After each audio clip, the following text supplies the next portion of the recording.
Friends, एक बार फिर स्वागत है ITI स्टडी के यूट्यूब चैनल पर। जैसा कि पिछले वीडियो में आप लोगों को बताया गया था आइसोमेट्रिक से ऑर्थोग्राफी कंप्लीट करने के लिए, तो पिछले वीडियो में आप लोगों ने देखा थर्ड एंगल में ऑर्थोग्राफी कंप्लीट करना।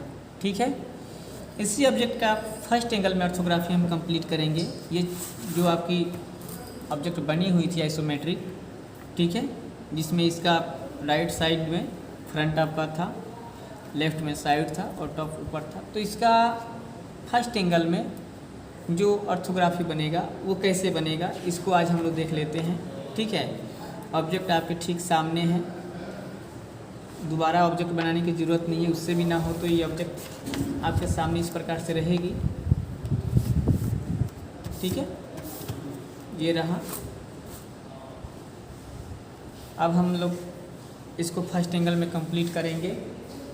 ठीक है, तो सेम प्रोसेस यहाँ भी। सबसे पहले आपको क्या करना था,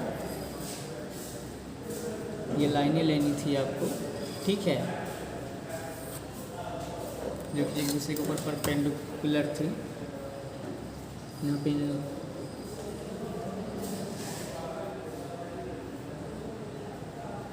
इस प्रकार से, जैसे पहले वीडियो में आपने कंप्लीट किया था, उसके बाद से मेजर करते हुए सेम डिस्टेंस पे, ठीक है, 10 mm का डिस्टेंस दोनों तरफ।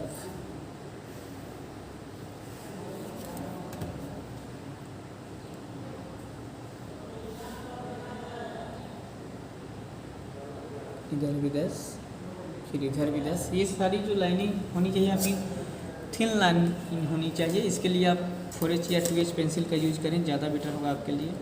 अब उसके बाद से आपको क्या करना था, इनके पैरेलल ये लाइन खींचनी थी। तो पैरेलल लाइन लेने के लिए आपको पहले ही बताया जा चुका है। ठीक है, कि क्या करेंगे, 90 के अकॉर्डिंग लाइन लेनी है आपको। ठीक है,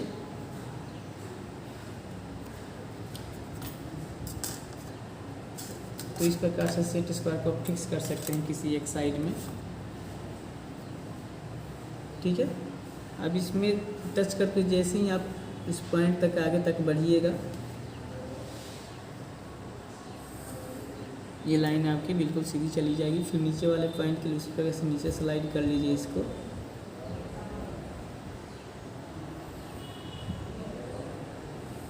इस प्रकार से। फिर इधर की लाइन के लिए भी सेम प्रोसेस है आपका।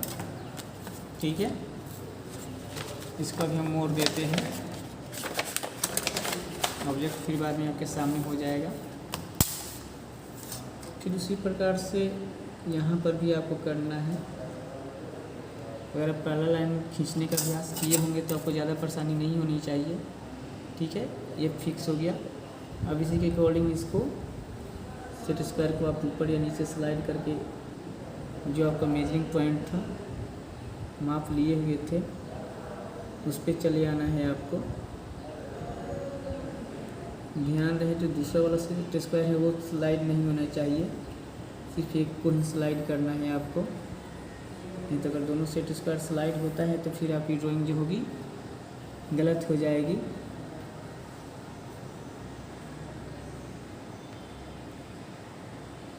इस प्रकार से। ठीक है, अब यहाँ पे फर्स्ट एंगल में हमने क्या कहा था कि टॉप जो होगा ये आपका एक्स एक्सिस है और ये वाई एक्सिस था आपका। ठीक है, टॉप क्या होगा, हमेशा एक्स एक्सिस से नीचे बनेगा। बट ये नीचे कहाँ बनेगा, एक्स एक्सिस के नीचे आपको 2 बॉक्स दिखाई दे रहे हैं। ठीक है, एक लेफ्ट में और एक राइट में। तो फर्स्ट एंगल का पोजीशन कहता है कि जहाँ देखेंगे उसके ठीक विपरीत बनाएंगे। ठीक है, तो यहाँ देखिए फ्रंट आपका कहाँ है, फ्रंट राइट साइड में। इसका मतलब क्या है कि फ्रंट आपका लेफ्ट साइड में बनेगा इधर। ठीक है, और साइड आपके राइट साइड में है और लेफ्ट में है, तो ये आ जाएगा राइट में। ठीक है, अब टॉप हमेशा नीचे बनेगा तो ये फ्रंट के अकॉर्डिंग ही बनेगा। तो फ्रंट चूँकि आपका लेफ्ट साइड में आ चुका है तो टॉप भी आपका क्या होगा, लेफ्ट साइड में होगा। ठीक है, इतना आप डिसाइड कर लिए। अब आप बनाना शुरू कीजिए। ठीक है, तो आपका फ्रंट फिर सेम प्रोसेस जैसे आप थर्ड एंगल के लिए चले हुए थे वैसे ही आपको यहाँ पर भी चलना है। ये आपकी जो लाइन खींची गई है ये ऑब्जेक्ट लाइन है, आप इसको हल्का इरेज कर सकते हैं, या 2H या 4H पेंसिल का यूज कर रहे हैं तो इसको इरेज करने की आपको ज़रूरत नहीं पड़ेगी। जो यहाँ पे टच लाइन है, ठीक है, इस चीज़ का ध्यान रखें आप लोग। अब क्या करना है कि इसका लेंथ कितना है 100 mm, ठीक है, तो इस पर आपको 100 mm मार्क करनी है, ठीक है, 100 mm आपको मार्क कर लेनी है। तो यहाँ देखिए ये लाइन कुछ छोटी पड़ रही है, तो जब लाइन यहाँ पे छोटी है तब क्या करेंगे, इस लाइन को 100 तक बढ़ा लेंगे आप, ठीक है। 100 तक बढ़ाने के बाद फिर इसकी हाइट कितनी थी आपकी 30 mm, तो हाइट पे आप जाइए, हाइट हो गया आपका 30 mm का, यहाँ ये आपकी हाइट हो गई। फिर उसी प्रकार से हाइट साइड के लिए भी सेम है, बट साइड का लेंथ कितने का है 50 का है, तो इधर आप 50 मेजर कर सकते हैं, आप इधर 50 मेजर कर लीजिए। अब फिर उसी प्रकार से टॉप की बारी अगर करें तो टॉप का जो हाइट होगा यहाँ डाउन करने का वो कितना होगा, तो साइड के अकॉर्डिंग साइड का लेंथ कितना था 50 था, तो ये आपका 50 अब आ जाएगा नीचे की तरफ, ठीक है। तो यहाँ से ये नीचे 50 मेजर कीजिए आप, ये आपको पॉइंट मिल गया। अब फिर पैरेलल लाइन जैसे आपको खींचना बताया गया था उसी के हिसाब से पैरेलल लाइन यहाँ पर भी कंप्लीट कर लीजिए, कोई ख़ास परेशानी नहीं होनी चाहिए आपको। अगर एक बार आप सेट स्क्वायर को सही ढंग से पकड़ना और चलाना सीख जाएंगे तो यकीन मानिए ड्राइंग कोई ज़्यादा हार्ड नहीं होगी आपके लिए। आप इसको बनाना नहीं चाहते इसलिए आपके लिए हार्ड लगती है, और एग्ज़ाम में ड्राइंग एक ऐसा सब्जेक्ट है जिसकी नकल आप नहीं कर सकते हैं, ठीक है। आपके सामने अगला बनाएगा, अगर आपको बनाने का अभ्यास नहीं है तो आप इसको नहीं बना पाएंगे। फिर यहाँ पर भी नीचे आप चले आइए, तो यहाँ नीचे आप आते हैं तो ये लाइन पूरा कवर नहीं हो पाएगी, लेंथ कुछ छोटी रह जाएगी। अब यहाँ पर फिर क्या करना है, यहाँ से आपको 90 लेनी थी, ठीक है। तो यहाँ आप ऊपर स्लाइड करते हुए आगे बढ़िए, ठीक है। ऊपर स्लाइड करके आप आगे जब बढ़ते हैं तो ये जो मार्क पॉइंट आप लिए हुए हैं यहाँ से आपको 90 ऊपर ले लेनी है, इस तरह से। इस साइड में भी आपका मार्क पॉइंट है, यहाँ ये आपको सेट स्क्वायर हिल गया, इस चीज़ का ध्यान रखेंगे आप, ये स्लिप नहीं होनी चाहिए। यहाँ पर आपको 90 लेनी है,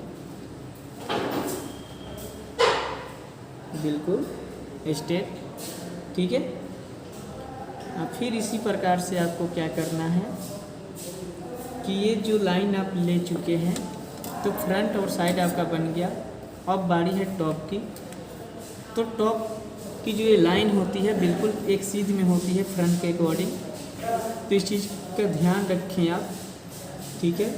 यहाँ चूँकि 90 आप ले लिए हैं तो यहाँ पे अपने सेट स्क्वायर को इस प्रकार से आप एडजस्ट कर सकते हैं और इसमें इसको ऐसे नीचे में ये लाइन खींच सकते हैं, ठीक है।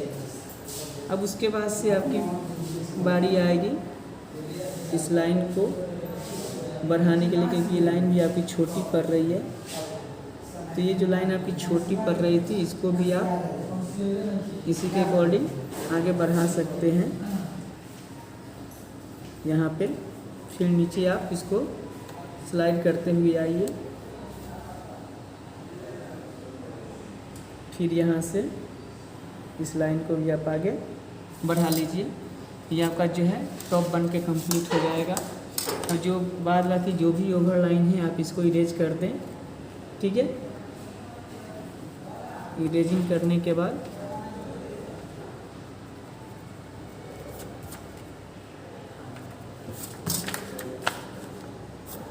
आप देखेंगे कि आपका ये जो ड्राइंग था कंप्लीट हो चुका है। इस प्रकार से अब आप चाहें तो इसको हल्का डार्क कर सकते हैं। ऐसे ड्राइंग में ओवरलैपिंग नहीं की जाती, बट यहाँ पर वीडियो में स्पष्ट दिखाने के लिए थोड़ा सा हम इसको हाईलाइट कर रहे हैं इन लाइनों को, ताकि स्पष्ट आप देख सकें। तो कृपया ध्यान से इसको देखें, बनाने का तरीका क्या है, इसको कैसे बनाते हैं। ठीक है, ये बिल्कुल सिंपल मेथड है। अगर आप प्रोजेक्शन लाइन के द्वारा बनाना चाहते हैं तो प्रोजेक्शन लाइन के द्वारा भी आपको कहा गया था कि प्रोजेक्शन लाइन के लिए क्या करना होता है। ठीक है,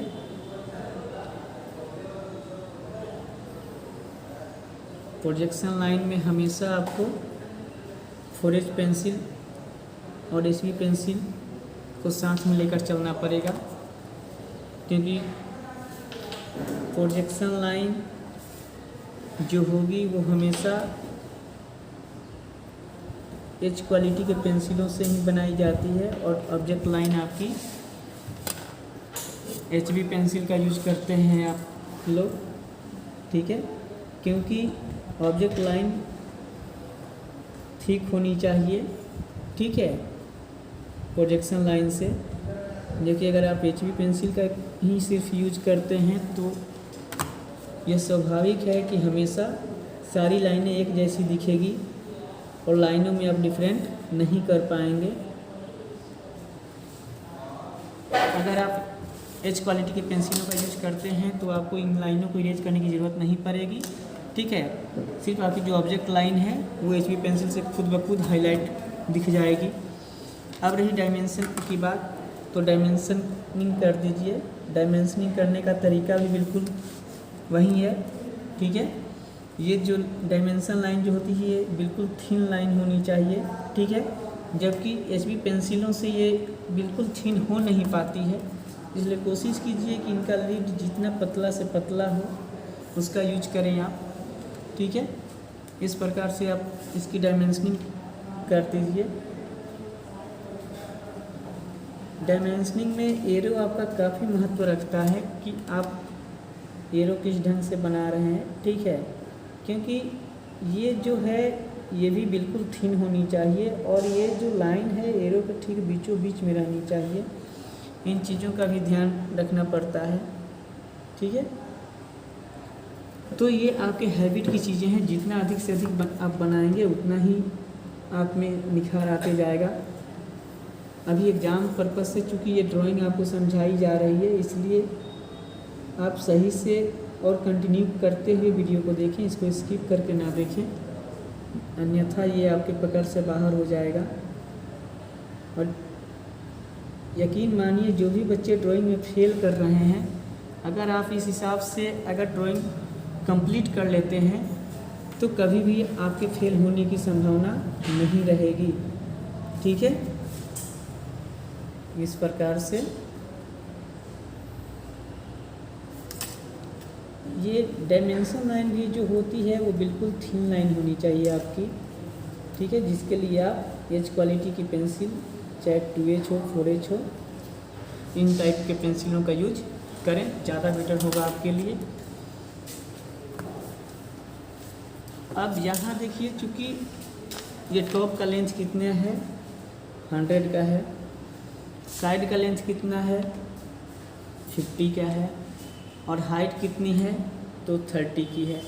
ठीक है, अब यहाँ पर आपके फ्रंट जो बचता है, तो चूँकि ऑलरेडी यहाँ पर आप क्या किए हैं, नीचे टॉप का मेजरमेंट दिखा चुके हैं, तो आप अगर फ्रंट का लेंथ नहीं भी दिखाते हैं तो आपका काम चल जाएगा। दूसरी तरफ अगर आप इसकी हाइट भी नहीं दिखाते हैं तो चूँकि साइड आप दिखा चुके हैं तो भी आपका काम चल जाएगा। सिर्फ आपको टॉप का यहाँ पे हाइट एक दिखाना पड़ेगा, लेकिन अगर आपके पास समय है तो आप सभी लेंथों को दिखाइए, इसके लिए कोई ये नहीं है। ठीक है, तो ये रहा फर्स्ट एंगल में प्रोजेक्शन तैयार करना ऑर्थोग्राफी का, ठीक है, दिए गए आइसोमेट्रिक से। तो अगर ये वीडियो पसंद आ रहा है तो आप इसे अपने दोस्तों में अधिक से अधिक शेयर करें, वीडियो को कंटिन्यू देखें, बार बार देखें और अपने से इस ड्राइंग को बनाने का प्रयास करें, क्योंकि जब तक आप इसको अपने से नहीं बनाइएगा तब तक आप में कभी सुधार नहीं हो पाएगा, ठीक है। तो इसलिए कोशिश कीजिए कि आप देखकर ही सही बट अपने से कॉपी पे ड्राइंग शीट ले करके और इसको ज़्यादा से ज़्यादा बनाने की कोशिश करें, ठीक है। अब एक लेंथ ये बच रहा है तो इसको भी दिखा ही देते हैं हम। इस प्रकार से फर्स्ट एंगल में आपका आइसोमेट्रिक से ऑर्थोग्राफी बन करके तैयार हो गया, ठीक है। 100, 30, 50, ठीक है। ये सब mm में है तो mm यहाँ पे डाल दीजिए। अगर mm यहाँ पे डालना आप भूल जा रहे हैं, ठीक है, किसी में पड़ा किसी में नहीं पड़ा, तो इसके लिए एक सीधा विकल्प है कि नीचे में एक लाइन आप ज़रूर लिखें, ऑल डायमेंशन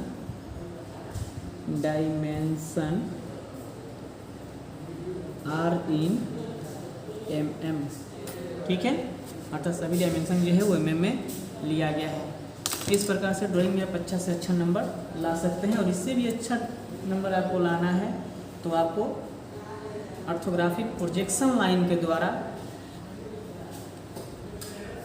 कंप्लीट करना होगा, ठीक है। और आपको पहले ही वीडियो में हम समझा चुके हैं कि ऑर्थोग्राफी का प्रोजेक्शन लाइन हम कैसे कंप्लीट करते हैं। ये जो आप ग्राफ की तरह एक रेखा खींचे थे एक्स और वाई एक्सिस, यहाँ से जिस बॉक्स को खाली रखना है जिसमें आपका कोई भी व्यू नहीं जाने वाला है उसमें 45 का एंगल एक बनेगा। 45 के एंगल पे वो लाइन सीधी चली जाएगी और कोई एक टॉप बना लीजिए आप या फिर फ्रंट बना लिए तो उसके परपेंडिकुलर जो भी लाइनें हैं वो सब आगे बढ़ते हुए जाएगी और वो जहाँ इस लाइन को काटेगी, जैसे कि सपोज कीजिए यहाँ पर समझ लीजिए आप कि यहाँ अगर हम इस लाइन को आगे बढ़ाते हैं, जैसे ड्राइंग में नहीं है सिर्फ आपके समझने की, तो ये लाइन बिल्कुल यहाँ सामने आकर के, जैसे सपोज कीजिए कि यहाँ पर अगर 45 का ये एंगल है, ठीक है, 45 के एंगल से अगर हम इसको मैच करें, ठीक है, ये सारी लाइनें चूँकि आपस में सीधी हैं तो अगर 45 के एंगल से हम इसको मैच करते हैं, ठीक है, तो यहाँ से 45 डिग्री का जो कोण आपको कंप्लीट करना है तो ये आपका इस प्रकार से 45 डिग्री का एक कोण तैयार हो जाएगा। अब ये चूँकि सारी लाइनें थिन लाइन होती है, अब यहाँ पर एक सिर्फ आपको टॉप बना लेना था। टॉप बनाने के बाद आपको क्या करना था कि जैसे इस लाइन को आप आगे बढ़ाएंगे कहीं ना कहीं ये इस प्रोजेक्शन लाइन पे आकर के कट करेगी। ठीक उसी प्रकार से यहाँ पर भी देखिए, ये जो लाइन थी आपकी यहाँ पर कहीं ना कहीं आगे कट करेगी, तो जहाँ पर भी ये कट करती है वहाँ से लाइनें आपको स्टेप यहाँ पर फिर 90 का एंगल कंप्लीट कर लेना है। तो यहाँ से जैसे ही आप 90 का एंगल उठाएंगे, ठीक है, ये आपका कहाँ चला जाएगा, फिर आपके ऊपर में वाली लाइन को आकर के कट कर देगा। तो ऊपर वाली लाइन को जहाँ कट करेगा उसके हिसाब से आपकी साइड बनती चली जाएगी। उसके बाद से फिर आपको लेंथ इधर का मिल गया, इसके जो 90 आप उठाए उसके हिसाब से आपका फ्रंट मिल गया। तो ये आपका प्रोजेक्शन लाइन के द्वारा बनाया जाता है, इसको प्रोजेक्शन लाइन से ऑर्थोग्राफी कहते हैं। लेकिन सिंपली आप समझिए कि आप प्लेन इस रूप में पहले कंप्लीट करने का प्रयास कीजिए, उसके बाद से नेक्स्ट किसी वीडियो में प्रोजेक्शन लाइन के द्वारा भी आपको ऑर्थोग्राफी बनाना हम सिखा देंगे। चैनल पे आप कंटिन्यू बने रहें।